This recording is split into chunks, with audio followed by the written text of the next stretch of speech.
We're gonna get into body position and line selection. We'll talk about braking and cornering. We're also gonna talk about jumping.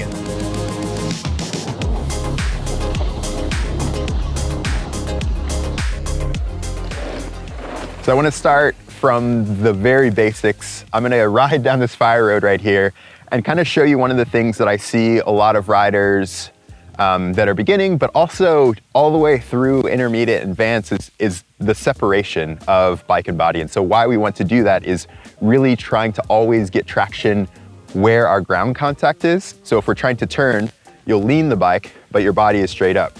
The other thing is noticing where my feet are. On a flat turn, you'll have your inside foot up and your outside foot down, that way you can get traction.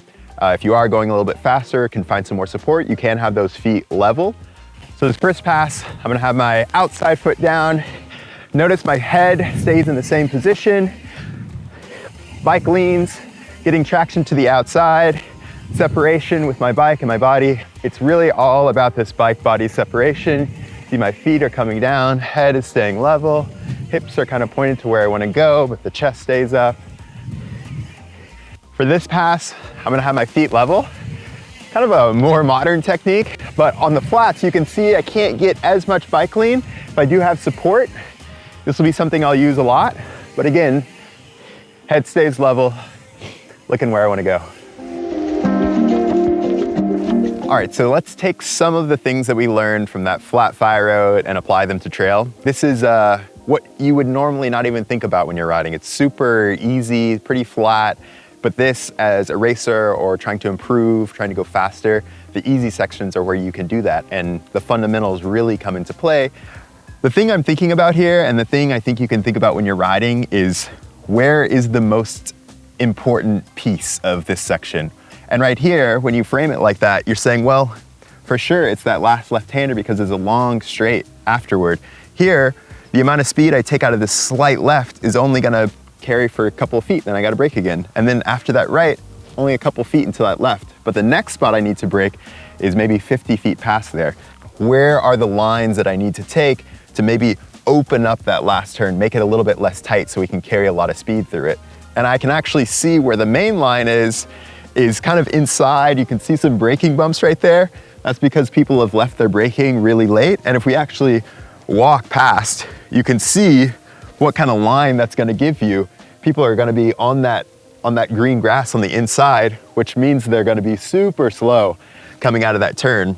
What if we were to break up a bit, turn on this little edge, maybe 2 feet outside of that normal line, then we can get way out here, get on the right edge and open up that left-hand turn. That's gonna make that flat left much easier. We can probably get on the pedals afterward and carry a ton of speed on that next section. Coming in super fast, but I'm braking late, coming on the inside, not the one. So it felt like I was going super fast, but you can see how late I was braking. I'm braking all the way into this turn. I'm locked up, and then I'm right where we said that we didn't want to be on this inside, and we didn't want to be there because look at where my tire tracks were going. I'm leading right into this green grass, not where we want to be. It's making that left-hand turn so tight, and that's the section that we wanted our speed for. So I gave up a bunch of exit speed there, trying to come in way too fast.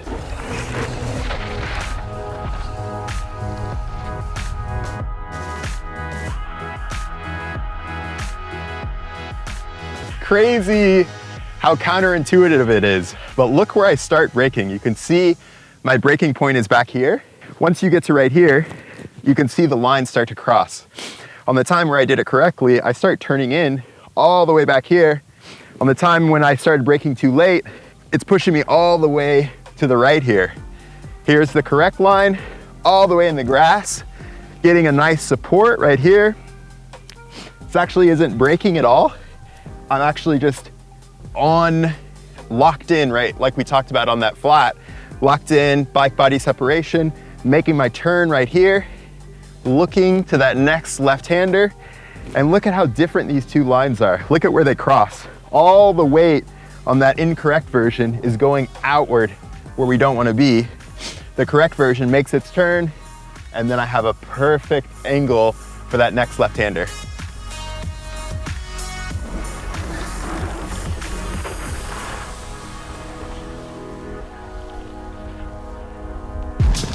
So this section is going to be all about line choice. There is skills on the bike, there's the bike setup, and then it's where you're putting the bike. So we're going to go through a couple of different ways you can tackle this section, especially noticing kind of the differences between a trail bike and a downhill bike. Bernard is going to do some gnarly gap. And when you look at sections like this, how do you kind of approach it? Like on the World Cups, you would walk a section first and kind of check it out? Yeah, like you say, we've got two different bikes. On a trail bike, obviously you're not going to come in with as much speed. It's actually probably a lot steeper than it looks on camera. It's a real steep section. We're on the edge of a rock here, and there's a million different ways to hit any line. But yeah, on a downhill bike, you've got a lot more suspension, the slacker head angle that we talked about earlier. I'm going to be able to pretty much gap off this. With a downhill bike, you can slow down better with the extra suspension. The braking's always better. So I want to gap off this, go as fast as I can, brake as late as possible. And then for me on a trail bike, and maybe you might try and roll it, even though you're going to be rolling super fast still. It isn't a downhill bike at the end of the day. So you're going to have to be a bit more controlled. You've got less travel. One of the big points of confusion, I feel like, is what is the purpose of choosing a line? Are you trying to choose the shortest distance or the smoothest or kind of the fastest or the funnest? And I always kind of approach it as, what am I trying to get out of that section? Am I trying to gap it? I'm trying to have fun. You know, sometimes the fastest line is the roughest line.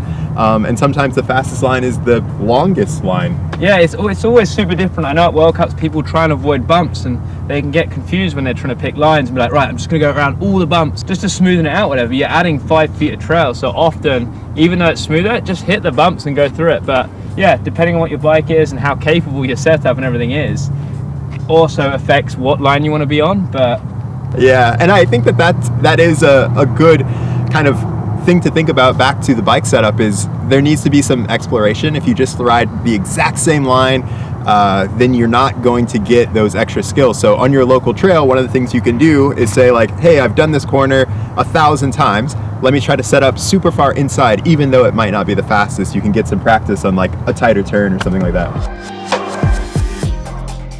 So this is a section that really highlights the difference between a downhill bike line and an enduro line, where on an enduro bike, I'm going to try to come over here, keep my wheels on the ground as much as I can. It's going to allow me to take a little bit more speed and not have to worry about this hard impact. And we mentioned the braking differences between an enduro bike and a downhill bike. This is where that comes into play. I really need contact with the ground, whereas Bernard is going to try to gap this. Pretty much, yeah. On a downhill bike, like I said, you've got bigger travel, a slacker head angle. I'm going to come off the rock here, just behind me, and land just down probably 5 feet to my right here, because as soon as I land, I can get on the brakes there and carry a lot more speed further down.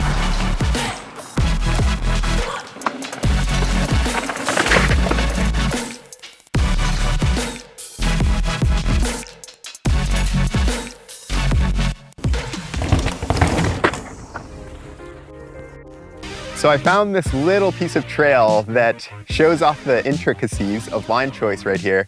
So there's a jump into a berm, and when you look at it, you can see where the main line is. But one of the things that I always think about is the trail is a lot wider than a lot of us really think about. So typically people will go off the jump straight, land, and then make a turn back up to this berm to get set up wide. But what if we made our turn over the jump, set up right here, and this is still a part of the trail. Widens out the turn. We don't have to turn nearly as tight. You can kind of see where everyone's been pushing into it because they're turning back out.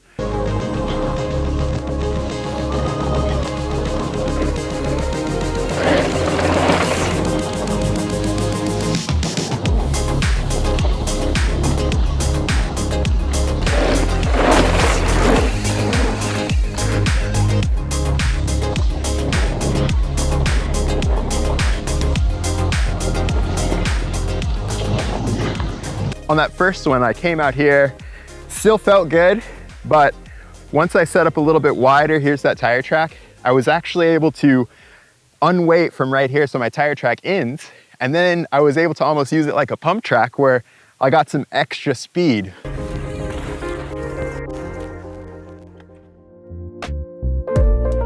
Brakes are a huge part of downhill and enduro riding. So one way you can kind of fight hand pump is winding them in a little bit. You need them to bite really quickly because you don't want to be coming down a steep section, have them pull into the bar, not have any bite, and you blow off the trail. I like them to bite a little bit further out, just because I run my hands a little bit further in. The next piece is the braking points.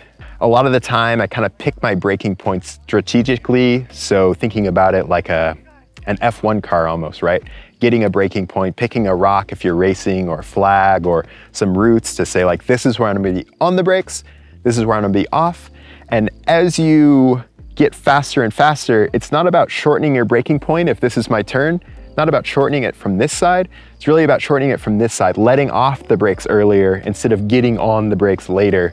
That's gonna allow you to carry more speed through the turn, more speed in the exits, and more speed overall. Average speed is what we're always looking for. The last thing I wanna think about is really just the balance. How much am I using my front brake versus my back brake? If it's a really steep section, I'm gonna favor my back brake and use my front brake as much as I can. That braking, really hard braking position is gonna be kind of lean back, arms almost straight, a little bit lower on the bike. That way I can have some control. The other thing there, just another little pro tip, is suspension's not gonna work as good if I'm on the brake. So if you see some pros, they'll actually brake when it's good to brake, you know, you have some dirt, and then they'll let off the brakes even in the middle of a braking point over a rock to get their suspension to work, and then brake right again. So they're actually going through modulating, which is really insane, but it's one of those things that you're kind of thinking about your bike and all of this stuff working in tandem.